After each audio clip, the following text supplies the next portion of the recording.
Shalom bien-aimés dans le Seigneur, grande est notre joie de nous retrouver au pied du Grand Roi pour notre méditation quotidienne. Nous sommes le mercredi 15 janvier 2025 et nous vous saluons au nom de notre Seigneur et Sauveur Jésus-Christ. Pour notre méditation de ce jour, nous allons lire un texte dans le livre du prophète Ésaïe.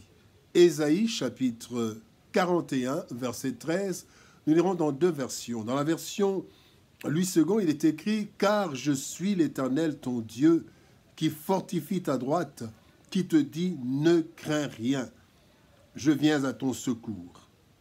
Parole de vie 2017 nous dit « Moi, le Seigneur, je suis ton Dieu.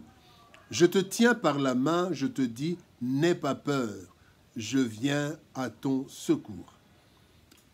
Il te dit « Ne crains rien ». Il te dit « Ne crains rien », tel est le thème de notre méditation de ce mercredi 15 janvier 2025. Bien-aimés dans le Seigneur, plusieurs fois dans la Bible, l'expression « ne crains rien, ne crains point » revient. Dans Louis II, par exemple, nous trouvons cette expression 58 fois. Cette expression révèle une situation qui, humainement, inspire la frayeur. Cela est dû aux réalités de ce monde, perturbé par le péché, qui a causé la malédiction du sol et la corruption de l'être humain. Nous nous retrouvons ainsi dans différentes situations qui nous font naturellement peur, qui nous font craindre. Dans le texte du jour, non seulement le Seigneur nous exhorte à ne rien craindre, mais en plus, il nous en donne les raisons. En effet, lorsque nous réalisons notre position ainsi que ce que Dieu est et peut, eh bien, nous nous rendons compte que nous n'avons pas de raison de craindre. Voici ce que le texte du jour nous enseigne. Première leçon, les réalités qui effraient. Les réalités qui nous font peur. Le psaume 121, verset 1 nous dit « Je lève mes yeux vers les montagnes, d'où me viendra le secours ?» Le pèlerin est en train de lever les yeux vers les montagnes où se cachent parfois des bandits, se cachent des mauvais animaux, des animaux sauvages. Il se pose la question « D'où me viendra le secours ?» Il y a une crainte. Le monde est corrompu à un niveau que nous ne réalisons pas souvent. Les réalités socio-économiques, écologiques et sécuritaires se détériorent de plus en plus et l'être humain est de plus en plus méchant, comme le dit la Bible. Dans Matthieu chapitre 24, verset 12, Christ dit « Parce que l'iniquité se sera accrue, la charité du plus grand nombre se refroidira. » Et dans 2 Timothée chapitre 3, verset 1 à 5, la Bible dit « Sache que dans les derniers jours, il y aura des temps difficiles, car les hommes seront égoïstes, amis de l'argent, fanfarons, hautains, blasphémateurs, rebelles à leurs parents, ingrats, irréligieux, insensibles, déloyaux, calomniateurs, intempérants, cruels, ennemis des gens du bien. Vous pouvez lire la suite. Bien-aimés dans le Seigneur. Et la Bible continue, dit « Ayant l'apparence de la piété, mais reniant ceux qui en fait la force. Éloigne-toi de ces hommes. » L'homme est devenu un loup pour l'homme. Et cela crée de l'incertitude et des frayeurs. La méchanceté de l'homme est à la base des craintes des humains et des déboires des humains. La deuxième leçon, parlons d'une appartenance qui rassure.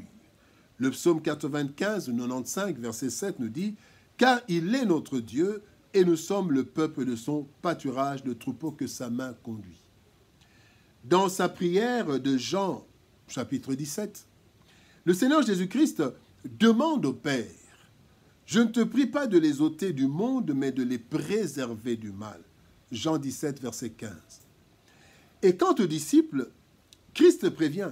Il leur dit « Je vous ai dit ces choses afin que vous ayez la paix en moi. Vous aurez des tribulations dans le monde, mais prenez courage, j'ai vaincu le monde. » Jean chapitre 16, verset 33. Devant les réalités frustrantes de ce monde, la première assurance, c'est notre appartenance à Dieu. et par conséquent, sa proximité. Puisque nous lui appartenons, il est là, il est avec nous. En effet, dans le texte du jour, Dieu dit « Je suis l'Éternel ton Dieu ». Cela montre sa grandeur, je suis l'Éternel, et surtout le lien intime, je suis ton Dieu. Et ceci signifie plusieurs choses, mais nous en prenons trois. D'abord, nous sommes la propriété de Dieu, nous lui appartenons. Deux, Dieu a la responsabilité de nous défendre parce que nous sommes sa propriété. Troisièmement, notre vie, c'est l'affaire de Dieu. Voilà pourquoi d'ailleurs il a envoyé Jésus-Christ. Parce que la vie de l'homme, la vie de l'être humain, c'est l'affaire de Dieu. Il a envoyé son Fils unique afin que quiconque croit ne périsse point, mais qu'il ait la vie éternelle. Bien-aimés, notre appartenance à Dieu, c'est une assurance. La troisième leçon, parlons du Dieu qui fortifie et secourt. Dieu fortifie et secourt. Ésaïe 41, verset 10, la Bible dit « Ne crains rien, car je suis avec toi. Ne promène pas des regards inquiets, car je suis ton Dieu. Je te fortifie et je viens à ton secours. Je te soutiens de ma droite triomphante. » Devant les réalités frustrantes de la vie, l'Éternel nous donne deux garanties qui sont liées aussi à notre appartenance. D'abord, il ne permet pas que les épreuves qui sont il ne permet que les épreuves qui sont à nos niveaux. Nous allons voir quatre garanties. Première garantie, Dieu ne permet que les épreuves qui sont à notre niveau. La Bible nous dit dans 1 Corinthiens chapitre 10, verset 13,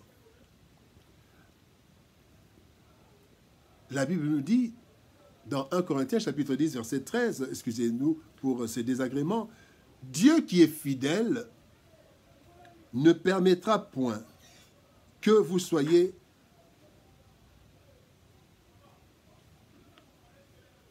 tentés au-delà de vos forces. Donc, bien aimé, cela montre que Dieu calcule, Dieu ne permet pas que les épreuves soient au-delà de nos niveaux. Donc, il ne permet que les épreuves à notre niveau. Deuxième garantie, c'est que Dieu gère nos difficultés et décide même de leur fin. 1 Corinthiens chapitre 10, verset 13, la Bible nous dit « Avec la tentation, il prépare aussi le moyen d'en sortir. » Il gère. Troisième garantie, Dieu nous donne la force nécessaire pour résister. Il nous fortifie, il nous donne la force nécessaire.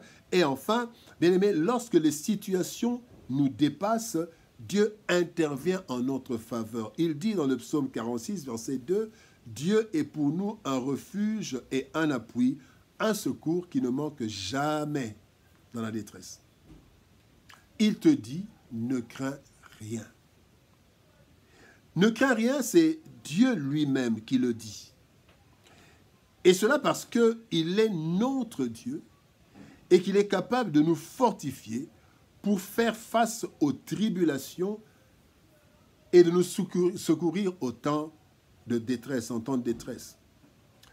Une telle interpellation du Seigneur attend de nous une attitude responsable et conséquente car, bien-aimés, notre appartenance à Dieu et sa disponibilité à nous fortifier et à nous secourir, eh bien, c'est pour nous un gage de sécurité en tout temps et en toutes circonstances. Dieu lui-même dit, ne crains rien. Alors, bien-aimés, ne crains rien. Prions. Éternel Père de gloire, nous te bénissons et te rendons grâce. Merci pour ton amour et ta bonté. Merci parce que, Seigneur de gloire, tu nous donnes, Seigneur éternel, des garanties.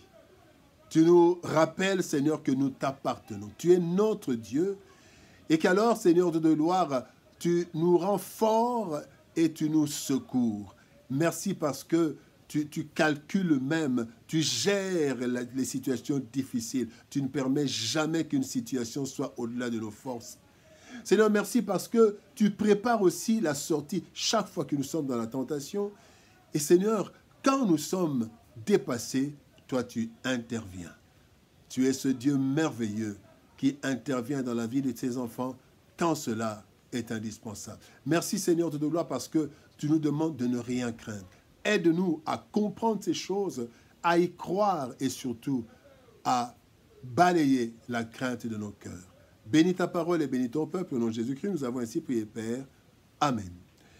Bien-aimés dans le Seigneur, que Dieu nous bénisse. Shalom, au revoir. Et par la grâce de Dieu, nous nous retrouvons demain pour une autre méditation au pied du grand roi. Shalom, au revoir. Et par la grâce de Dieu, à demain.